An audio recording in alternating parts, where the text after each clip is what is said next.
Hello friends, मैं अशोक आप सभी का बहुत ही मोस्ट वेलकम करता हूं उषा मैथ्स पे। आज हम लोग 4 बजे से लाइव क्लास परसेंटेज के अरेंज किए थे। हम लोग परसेंटेज के टॉपिक में जो भी पेट के एग्ज़ाम के लिए रिलेटेड जितने भी ट्रिक्स एंड कॉन्सेप्ट हैं वे सभी सारे आपके साथ शेयर करने वाला था। बट अनफॉर्चुनेटली वाईफाई कनेक्शन बहुत स्लो होने की वजह से हम लोग क्लास लाइव नहीं कर पाए हैं। देखिए, लाइव ना होने का एक ही रीज़न था कि जो मैं प्रॉपर बोर्ड में लिख रहा था वो चीज़ें दिखाई नहीं दे रही थी, इस वजह से क्लास को कैंसिल कर दिया गया। और वो क्लास कल सुबह 6 बजे ना, तो 15 अगस्त के दिन आज़ादी के साथ, पूरे मन में आज़ादी के साथ सुबह 6 बजे ज़रूर जुड़ेंगे उषा मैथ्स चैनल पे परसेंटेज के सारे बेहतरीन क्वेश्चंस के लिए। देखिए, एक चीज़ यहाँ पे सीखने को मिलती है। सीखने वाली बात यह है कि मैंने पहली बार दिन में ट्राई किया कि 4 बजे लाइव करते हैं। अभी पिछले कुछ ही दिन पहले, 1-2 दिन पहले हम लोगों ने मॉर्निंग में जो क्लास अरेंज की थी, प्रॉपर नेट चल रहा था। पहले हम लोगों ने BSNL का वाईफाई कनेक्शन लिया था, वो भी बहुत पुअर कनेक्शन है। और फिर हम लोगों ने रेल वायर का कनेक्शन लिया, वो भी कुछ खास नहीं है ना। तो अब हम लोग जियो वाईफाई के लिए देखते हैं, क्योंकि हम लोगों के इधर अभी जियो का थोड़ा सा रीच दूर है ना, इस वजह से। बाकी देखिए, यहाँ पे एक जो सीखने वाली बात है कि जब कभी भी आप कोई नया काम शुरू करेंगे, कोई भी, चाहे आप कंपटीशन की तैयारी पहली बार करना शुरू करेंगे, बहुत सारे बच्चे पहली बार पेट का एग्ज़ाम देंगे या कोई भी एग्ज़ाम देंगे, वहाँ पे उनका रिजल्ट उनके मन मुताबिक नहीं आएगा तो कहीं ना कहीं डिस्ट्रैक्शन होगा, नहीं यार ये ठीक नहीं है, या फिर चलो देखा जाएगा जो होगा।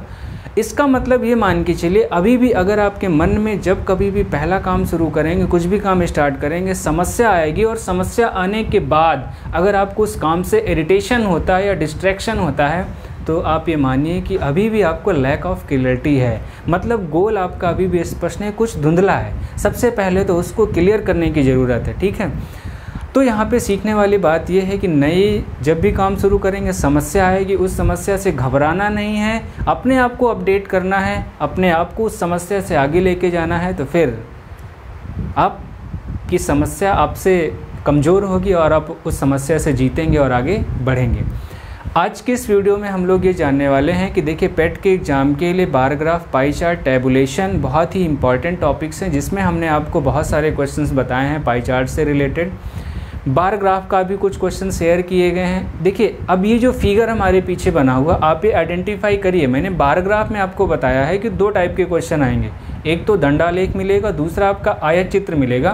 तो आप ये एकदम कॉन्फिडेंट हो जाइएगा कि ये कौन सा चित्र है, ये आपका दंड आलेख है या आयत चित्र है।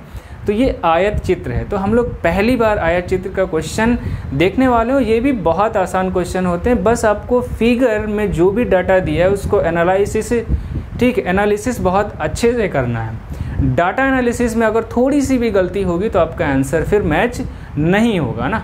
तो देखिए, यहाँ पे इस क्वेश्चन में क्या कह रहे हैं, ये एक आपको आयत चित्र दिया गया। किसका आयत चित्र दिया गया वो क्वेश्चन में लिखा हुआ, मैं आपको पढ़ के बता देता हूँ। क्वेश्चन में जो आयत चित्र लिखा हुआ उसमें क्या कह रहे हैं कि एक किसी एरिया के परिवारों की संख्या, ठीक है, और उसके बाद लिखा है उसमें दैनिक आय वाले परिवारों की संख्या को ध्यान में रखते हुए बनाया गया है, ठीक है। अब ध्यान से देखिए, इधर वाला जो एरो है वो दैनिक आय से रिलेटेड है। मतलब जो नीचे लिखा हुआ 100, 200, 300, 400, 500 और 1000 तक, ये उनकी इनकम से रिलेटेड डाटा दिया गया, ठीक है। दूसरा इधर वाला जो दिया गया है ऊपर की तरफ एरो करके, ये परिवारों की संख्या। ये दोनों डाटा में आपको कन्फ्यूजन नहीं होना चाहिए। जब भी क्वेश्चन करेंगे तो ये हम जरूर आइडेंटिफाई कर लेंगे किस तरफ क्या दिया हुआ है, ठीक है। नहीं तो क्वेश्चन समझ ही नहीं पाएंगे और सॉल्व नहीं होगा, ठीक। अब देखिए, पहला क्वेश्चन क्या लिखा हुआ, कुल मिलाकर कितने परिवारों का सर्वेक्षण किया गया, ठीक है। कुल मिलाकर कितने परिवारों का सर्वेक्षण किया गया। और थोड़ा सा मैं क्वेश्चन के विषय में आपको एक्सप्लेन कर दूं। जैसे यहाँ पे 0 है, ये 0 से 100, ये 0 से 100 क्या है, आमदनी है, दैनिक आय। मतलब 0 से 100 वालों की संख्या की बात करेंगे तो 15 ऐसे परिवार हैं जिनकी दैनिक आमदनी 0 से 100 रुपए के बीच में, ठीक है। ऐसे ही अगर हम 100 से 200 के बीच में बात करेंगे तो 100 से 200 के बीच ऐसे कितने परिवार हैं, 10 परिवार हैं जिनकी दैनिक आमदनी 100 रुपये से 200 रुपये के बीच है, ठीक है। अगर हम 200 रुपये से 300 रुपये के बीच की संख्या पता करें कि ऐसे कितने परिवार हैं जिनकी दैनिक आमदनी 200 रुपये से 300 रुपये के बीच है, तो आप कहेंगे 40, ठीक। अगला जैसे आपसे पूछा जाए 600 रुपये से 700 रुपये के बीच की दैनिक आमदनी कितनी है, ऐसे लोगों की संख्या कितनी है, ऐसे परिवारों की संख्या कितनी, 15। तो आपको ये देखना है कुल मिलाकर कितने परिवारों का सर्वेक्षण किया गया, मतलब सर्वे में बस्ती के कितने परिवारों को शामिल किया गया है। सर्वे किस हिसाब से किया गया है कि 0 रुपये से लेकर के 1000 रुपये तक के परिवारों की संख्या कितनी है। तो आप बताइए कि 0 से 100 रुपये कमाने वाले परिवारों की संख्या कितनी है, 15। ठीक है, कितनी संख्या है, 15। ठीक, उसके बाद फिर क्या कह रहे हैं, 100 से 200 का 100 रुपये से 200 रुपये के बीच वाले परिवारों की संख्या कितनी है, 10। फिर 200 से 300 रुपये वाले परिवारों की संख्या कितनी है, 30, है ना। अभी देखिए 30 नहीं, सॉरी 40, कितनी संख्या है, 40, है ना, क्योंकि हमें ये देखना है कि आयत चित्र कहाँ तक जा रहा है, तो ये 40 तक जा रहा है, तो 40। आगे फिर 300 से 400 के बीच में परिवारों की संख्या कितनी है। अब देखिए इसके बराबर वाला ही हम लेते हैं, अगर इसको हम डॉटेड बना ले, हो सकता है आपकी एग्जाम में ये सारा डॉटेड बन के आए आपको समझने के लिए, तो और बहुत आसानी हो जाएगी आपको क्वेश्चन करने के। ठीक है, ये ऐसा दिया रहेगा, हो सकता है अगर ऐसा भी दिया रहे तो आपको डॉटेड ही समझना है। ठीक है, तो हमें क्या करना है कि देखिए ये वाला हो गया 0 से 100 रुपये के बीच में, अगला हो गया 100 से 200, फिर हो गया 200 से 300। अब हमें देखना है कि 300 से 400 के बीच में ना, 300 से 400 के बीच में कितनी संख्या है, 5। ठीक, उसके बाद 400 से 500 के बीच में कितने परिवार हैं, 20। ठीक, उसके बाद फिर 500 से 600 के बीच में कितने परिवारों की संख्या है, 30। उसके बाद 600 से 700 के बीच में कितने परिवार आ जाएंगे, 15। ठीक, अगला फिर 700 से 800 के बीच में कितने परिवार हैं, 10। उसके बाद फिर 800 से 900 के बीच में कितने परिवार हो जाएंगे, 40। उसके बाद 900 से 1000 परिवारों की संख्या कितनी है, 15। इन्हीं सबको हमें प्लस कर लेना है, तो आप प्लस करेंगे तो 15, 10, 25 और 40 मिलके कितना हो जाएगा, 65। 5, 70, 20, 90, 90 और 30 कितना हो गया, 120 और 15, 135, 145 और 15 मिलके 160 और 40 मिलके 200। इसका मतलब कितने परिवारों को सर्वे में शामिल किया गया, उनकी संख्या 600।